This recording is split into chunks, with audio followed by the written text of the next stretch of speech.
This is Still Unanswered. I'm Elena Morris. Today, we return to a case that, even a decade later, still asks more questions than it answers. The killing known in the press as the Lululemon murder. The night Jayna Murray was killed in a Bethesda yoga apparel store, March 11, 2011. We'll walk the scene, hear what investigators found, and try to hold space for Jayna as a living person, not just a headline.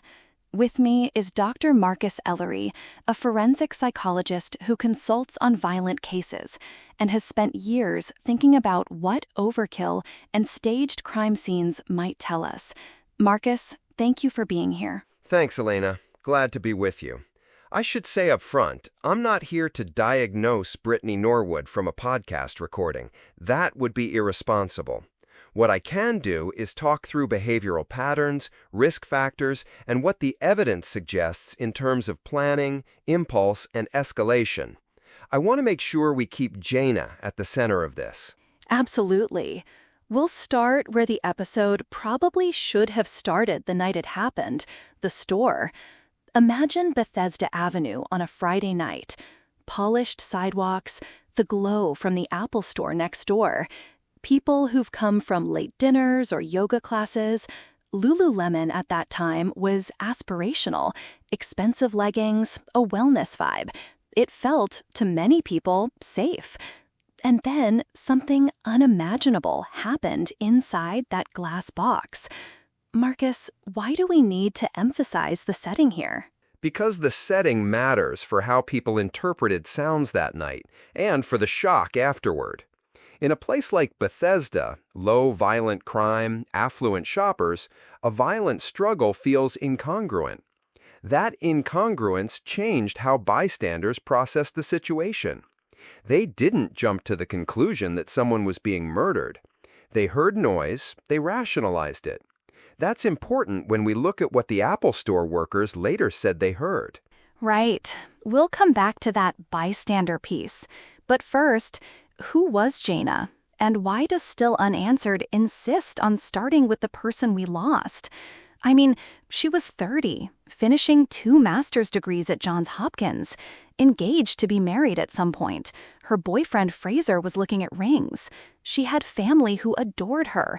Her brother said March 12, 2011 felt like their family's September 11th. Marcus, how often are victims erased by case titles and brand names? Too often. A case becomes the Lululemon murder, and the person becomes a footnote. But identity matters. People are more than the circumstances of their death. Jayna was a student, sister, niece, girlfriend, someone with a life planned. Keeping that perspective matters not only morally, but also analytically. It helps us understand motive and consequence. And it gives weight to the idea that this wasn't an abstract crime. It destroyed futures. So we keep Jayna named. Now, Brittany Norwood. She was 28, a coworker, a soccer player in college, a person who'd been described as friendly and outgoing. But the case files and news coverage reveal a long thread of alleged thefts from teammates, roommates, coworkers, rumor, and in some cases, reported incidents. The prosecution argued that Jayna caught Brittany stealing a pair of pants and called it in. That's the hinge moment. Marcus, when you see that pattern, petty thefts, hiding merchandise, what does that suggest about escalation risk? Patterns of theft can mean different things. For some people, it's kleptomania, a compulsive impulse, but for many, it's instrumental, avoiding detection while maintaining an image. The context matters. Working at a store that sells aspirational items can heighten perceived stakes. If Brittany feared losing her job, public humiliation, potential criminal charges, loss of identity, that could produce intense fight-or-flight reactions. It doesn't, by itself, explain 331 injuries, but it can be part of a chain. Shame plus exposure plus perceived cornering can precipitate violence in some individuals. We need to be careful not to pathologize without evidence. The trial admitted some allegations, blocked others as prejudicial, but the basic fact the jury heard is that Jayna confronted Brittany and then later returned to the store when Brittany called, saying she had left something inside. Jayna, trusting a coworker, came back. And then what unfolded was brutal, beyond most people's capacity to imagine. Brutal is the right word. The medical examiner counted over 331 separate injuries: blunt force, stab wounds, lacerations, a severed spinal cord. Multiple objects were used: a hammer, wrench, merchandise peg, knife, rope. The list in the prosecution's account is long. There's a difference between an attack intended to kill and an attack that's punitive, rage-filled, torturous. The quantity and variety of wounds normally indicate extreme emotional arousal, possibly a desire to punish or to remove the other's personhood. But again, we shouldn't jump to a single psychological label. I want to pause on that number, 331. Judge Greenberg literally tapped his desk 330 times during sentencing to get the jury to feel that duration. He said the blows took minutes, possibly 20 minutes or more of repeated assault. Marcus, from what you've seen in your work, what does a prolonged assault like that tell investigators about the attacker's capacity to stop? If an assault continues after the victim is incapacitated or pleading, it's evidence of a sustained intention to cause harm beyond what's necessary to incapacitate. That can point to rage or a desire to degrade. It also indicates opportunities to stop. The attacker had multiple moments where she could have ceased but continued. That has legal and moral weight. It suggests deliberation on at least some level, not necessarily the same thing as premeditation hours in advance, but it undermines a pure heat-of-the-moment defense. Yet Brittany's attorneys argued this was not premeditated, that it was a sudden loss of control during an argument. The jury rejected that and found her guilty of first-degree premeditated murder. I want to read a short part of the prosecution's timeline. After closing, both women left. Jayna carried the keys. Brittany realized she'd been exposed and called Jayna back, claiming she'd left a wallet or Metro card. Alarm records show a re-entry at 10:05 p.m. Jayna returned. That call mattered. Marcus? That call is crucial because it can support a theory of luring. If she called Jayna back with intent to have a confrontation, knowing Jayna would respond, that suggests planning. The prosecution emphasized that. But the defense countered. A call could be an attempt to reconcile or retrieve something. Intent isn't always visible in a call. Investigators look at the totality: the call, the weapons used, the amount of staging afterward. Those pieces together, for the jury, painted premeditation. And the staging is another chilling facet. When the store manager arrived the next morning, the front door was unlocked, hangers strewn, mannequins overturned, and in the back, Jayna, face down, a ligature around her neck. Brittany was found in the bathroom, bound with zip ties, wounds that appeared self-inflicted and superficial. On the face of it, she described masked intruders, sexual assault, two men who'd come in and brutally attacked them. The area panicked. A reward was offered. The town feared strangers. But forensic work began to unravel the story. Yes. Forensics found only 2 sets of bloody footprints, Brittany's and the size 14 men's shoes that belonged to the store. Analysts concluded the size 14 prints were made by someone walking deliberately through the blood, not by attackers fleeing a crime scene. The zip ties were not tightened, as one would expect from a captor. There was no male DNA supporting rape. The blood patterns didn't match 2 assailants leaving. The car was moved later and was found several blocks away. These inconsistencies suggested staging. The motive shifted in investigators' eyes, from a terrifying random assault to a homicide, followed by a constructed narrative to mislead. And that narrative, inventing masked men, saying there were Eastern European accents in some telling, that created fear in the community and, for a while, real terror about unknown violent intruders. It also continued to hurt Jayna's memory in another way. Marcus, why do you think someone might go to such lengths to fabricate an elaborate intruder story after killing someone? What does the lie accomplish? A few things. First, immediate self-preservation. Blaming unknown attackers delays suspicion and gives time to shape the scene. Second, it creates an external scapegoat. If others are to blame, the killer avoids being placed as the moral and legal villain.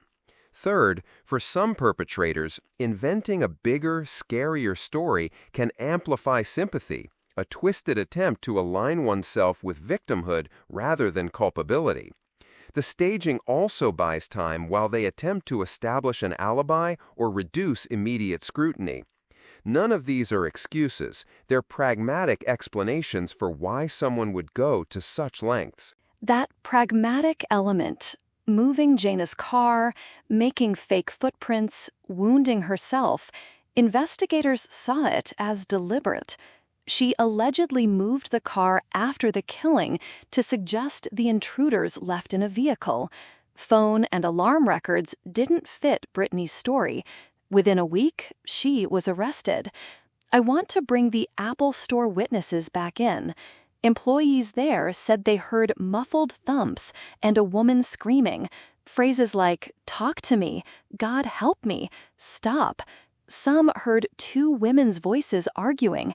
They didn't call 911. At sentencing, the judge called that inaction callous indifference. Marcus, the bystander effect, how does it explain their actions? The bystander effect is a well-documented psychological phenomenon. When multiple people are present, individuals expect others to intervene. Diffusion of responsibility. Add in the context, a safe, affluent setting, the sounds muffled through glass, the assumption it must be something less serious, and you have a recipe for non-intervention. Fear of being wrong, self-preservation, uncertainty, all factors. Judge Greenberg was right to criticize the inaction, because had someone called earlier or attempted to check, maybe first responders could have reached the scene sooner. We'll never know if it would have changed outcomes, but the moral weight of inaction is profound. Every time I think about those Apple employees hearing a woman screaming and not calling, I get that gut ache. It raises hard questions about our social obligations. Is there a clear call to action for listeners? What would you tell someone hearing similar noises in a mall? Marcus? If you hear screams or anything that suggests someone may be injured, call 911 immediately. You don't need to investigate personally. Your call prompts professionals. If you feel able and safe, look through windows to confirm, but prioritize alerting authorities. We tend to overestimate the complexity of being a witness. A phone call is simple and can be decisive. Short and practical. Let's move to the trial. Brittany was charged with first-degree murder. The prosecution argued premeditation, the lure, multiple weapons, the duration, and the extensive staging. The defense conceded the killing, but pushed for a lesser verdict, that it was a sudden, explosive loss of control.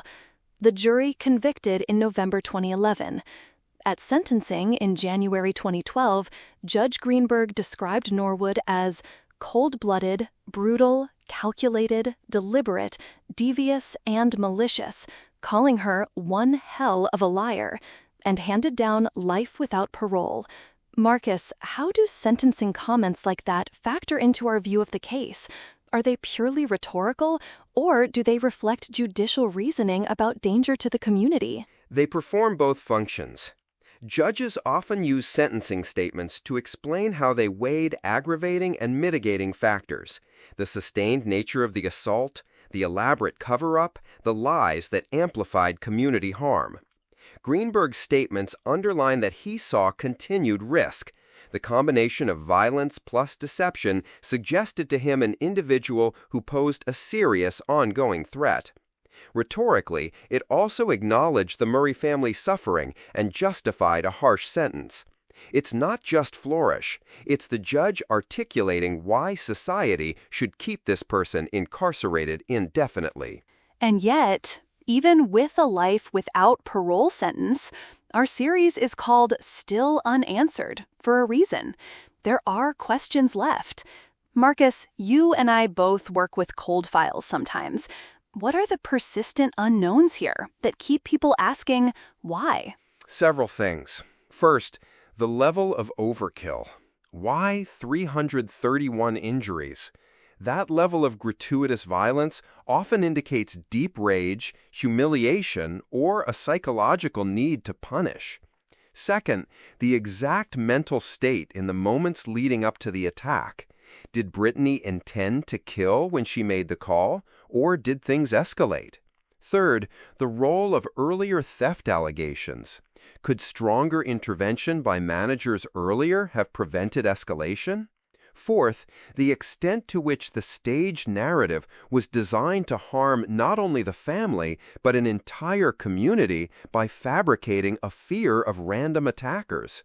Those remain morally and psychologically unresolved questions. Let's unpack the overkill point more. You said it often signals punishment. In other files you've seen, what emotional drivers are connected to overkill? Be careful, no armchair diagnosis. Right, careful. Overkill sometimes stems from feelings of humiliation or betrayal.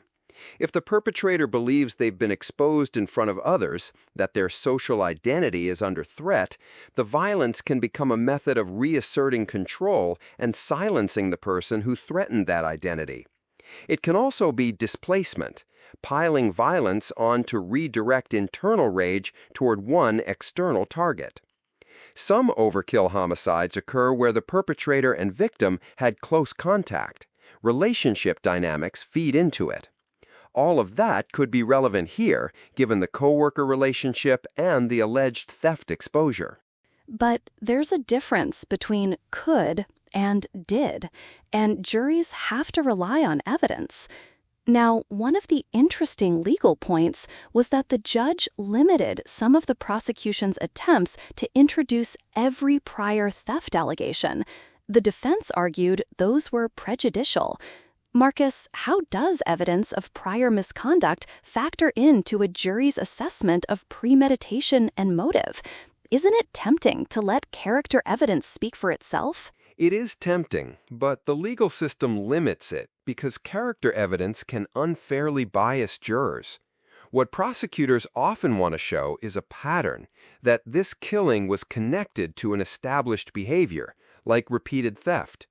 That can help explain motive. If she feared exposure and consequences, that's motive.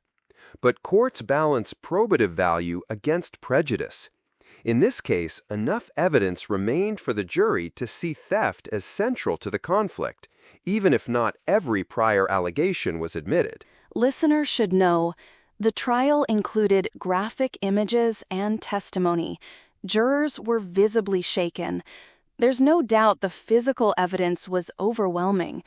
But beyond the court, the community had to process two different harms: the physical murder of Jayna and the subsequent fear caused by Brittany's invented intruders. Marcus, from a community healing perspective, what are the layers of harm here? First, there's the immediate harm to the family: loss, grief, shattered plans. Then there's community trauma. Residents believed a dangerous pair of attackers were on the loose, which creates anxiety and changes routines. Finally, reputational harm to the brand and to workplace safety narratives. Healing has to address personal grief, community trust restoration, and workplace policy changes. A single arrest doesn't automatically repair those layers. And the Murray family, they had to live not only with Jayna's death, but with the lies about sexual assault and the fear that followed. Her father and mother, her siblings and nieces and nephews, their bedtime rituals changed. One of her nephews asked if Brittany Norwood would come to tuck them in. It becomes a kind of secondary violence, the weaponization of narrative. Marcus, how should journalists and podcasters handle retelling cases where the perpetrator fabricated additional harm? With sensitivity and responsibility, we must center victims, avoid amplifying false narratives, and clearly distinguish between what was alleged and what was supported by evidence. When a perpetrator lies to create wider fear, repeating that lie without context can re-traumatize families and mislead audiences. So always emphasize verified facts, include trigger warnings, and respect the family's voice when possible. That's our editorial policy at Still Unanswered, which is why I want to circle back to Jayna's life. She was finishing dual master's degrees at Johns Hopkins. That was her near future. She loved travel. She was engaged in a plan with Fraser. She was a sister, an aunt figure, Tia T to the kids, and she went to work that night. We can't let that be swallowed by the brand name. Marcus, in our work, when a case becomes shorthand, the Lululemon case, does that change empathy? It can. Shorthand helps public memory, but it flattens. The brand becomes an anchor and the person falls away. Empathy widens when we consistently tie back to the person, their hopes, relationships, and the day-to-day of their life. In therapeutic settings, naming and humanizing victims is crucial for communal mourning and for keeping the ethical focus on harm to human lives rather than abstractions. Let's widen the lens a bit. Are there systemic lessons here for employers? The source material points out that workplaces sometimes tolerate suspected theft to avoid conflict or PR nightmares. Could more proactive policies have prevented this? Possibly. Employers need clear, documented protocols for inventory loss, for confronting suspected employee theft, and for offering pathways that don't escalate into public humiliation. Training for managers on how to handle sensitive conversations, provide written warnings, and involve HR can reduce the risk that an employee feels cornered. Now, I want to be clear, this is not suggesting that policy alone would have prevented an individual act of violence. But good management practices reduce volatile scenarios where people feel trapped and desperate. Some listeners will hear this and feel guilty if they work in retail. I want to be practical. What steps can a retail manager take to reduce escalation risk when confronting suspected theft? Marcus? First, documentation. Don't ambush an employee. Do a private meeting with HR or a witness with clear evidence. Second, offer options. Return stolen property, return of funds, progressive discipline. Third, safety planning. If an employee seems volatile, arrange for security presence during confrontations or termination. Fourth, post-action follow-up. Check in with staff after difficult conversations. These aren't foolproof, but they reduce the likelihood of sudden, explosive reactions. Good, actionable advice. Now, back to some cold, stubbornly unanswered questions. Did Brittany plan to kill when she called Jayna? The jury thought so. But some argue the fury was spontaneous and then spiraled into overkill. Marcus, is there a psychological distinction between premeditation and a rapidly forming plan? How do investigators differentiate the two? Legally, premeditation requires that the person formed the intent to kill before the act. The duration can be very short. Psychologically, the distinction often hinges on evidence of planning, deliberation, or prior actions facilitating the killing. In this case, the call luring Jayna back and the subsequent staging are, to many, evidence of deliberation. But it's possible to form intent within seconds in a highly aroused state. Investigators look for behavioral indicators. Do you bring weapons? Do you orchestrate the removal of a body? Do you take steps to mislead? Those actions favor premeditation in both legal and analytic terms. That helps explain why jurors might see the totality of actions, luring, repeated blows, moving a car, staging, and conclude there was premeditation. Another theme in our materials is how the media handled the story, branding the case after the store. We touched on that already, but I want to ask you, does sensational naming, the Lululemon murder, affect long-term discourse about the victim and the crime? Yes. Branding focuses attention on commercial associations, a brand's image, the perceived vulnerability of its clientele, rather than on the human tragedy. It can sensationalize and trivialize suffering by attaching it to trending subjects. It also influences who reports the story and how it's framed. Lifestyle outlets may cover it differently than local community news.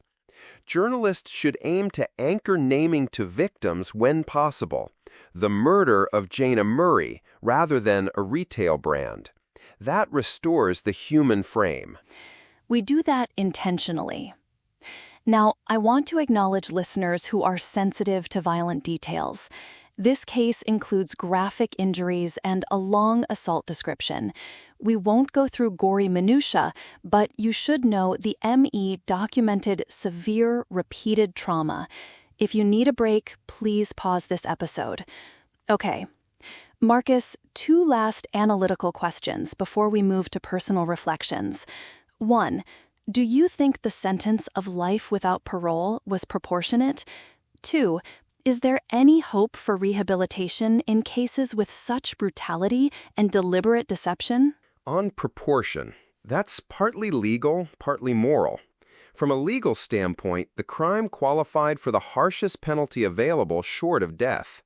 The judge emphasized ongoing public danger and the deception. Many would argue it's proportionate given the brutality and the breadth of harm. Others believe even heinous offenders can, in rare cases, be rehabilitated. On rehabilitation, extreme violence combined with elaborate deception suggests deep personality and behavioral issues. Rehabilitation isn't impossible, but the level of harm and the risk of reoffending weigh heavily in decisions about parole. Ultimately, society, victims' families, and legal actors must balance punishment, public safety, and the possibility of change. It's a hard balance.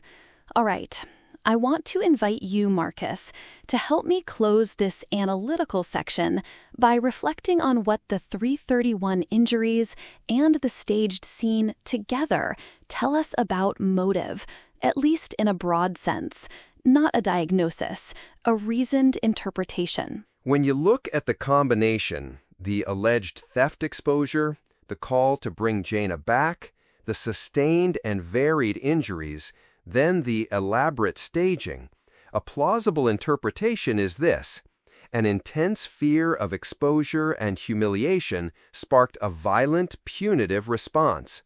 The prolonged nature of the attack suggests emotional dysregulation and a desire to punish beyond necessity. The staging afterward indicates an attempt to control the narrative and delay blame. Taken together, it looks like a fractured attempt to protect self-image and avoid accountability, and acted in the most devastating way possible. That's incisive and restrained. Thank you. Now, before we wrap up this heavy episode, I want to make room for something softer. 3 short stories about Jayna that keep her alive in memory. First, her brother Dirk described his young sons calling her Tia T and performing bedtime rituals that included drawing pictures and burning them so messages could rise in the smoke up to heaven. Second, her boyfriend Fraser was looking at engagement rings and planning to propose once she finished school. Third, friends said she loved travel, that she had a bright curiosity about the world. Those images matter. They do. They remind us that victims are loved, that their presence ripples outward. In our work, we sometimes talk about the network of loss. Every victim's death reverberates through family, friends, colleagues. Those personal details are essential to honoring that network and pushing back against turning tragedy into mere spectacle. I'll read one more short excerpt from the sentencing hearing that stuck with me.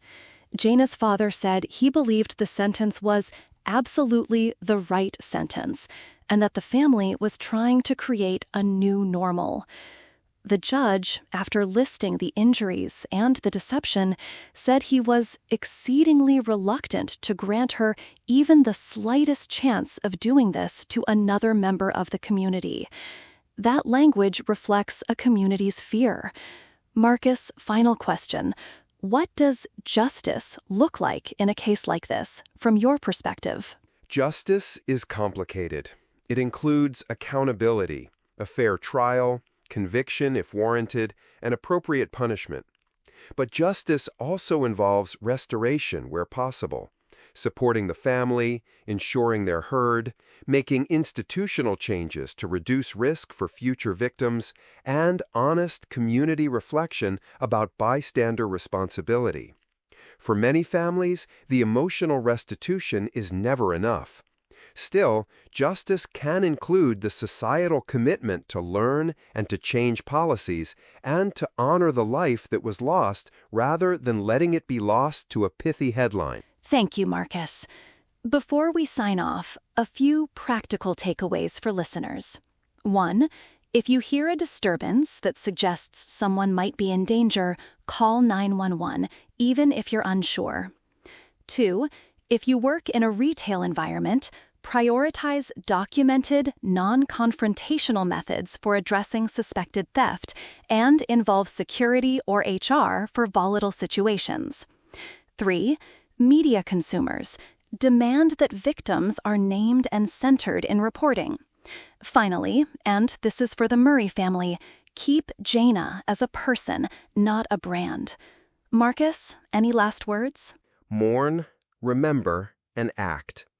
The story shows how small decisions, whether a manager handles a theft discreetly or a bystander calls 911, can have enormous consequences. Hold your community to a higher standard. And for anyone struggling with details of this episode, please seek support. Violence leaves scars beyond the visible. If this episode was difficult for you, our website lists hotlines and resources. This story is one of many we cover, because even when a case is legally closed, morally and emotionally, there is still a lot unresolved. We'll keep asking the questions that matter.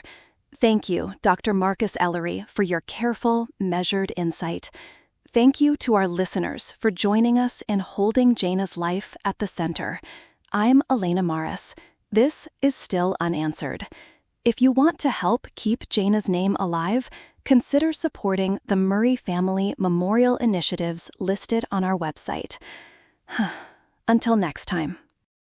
Thank you, Elena. Good night.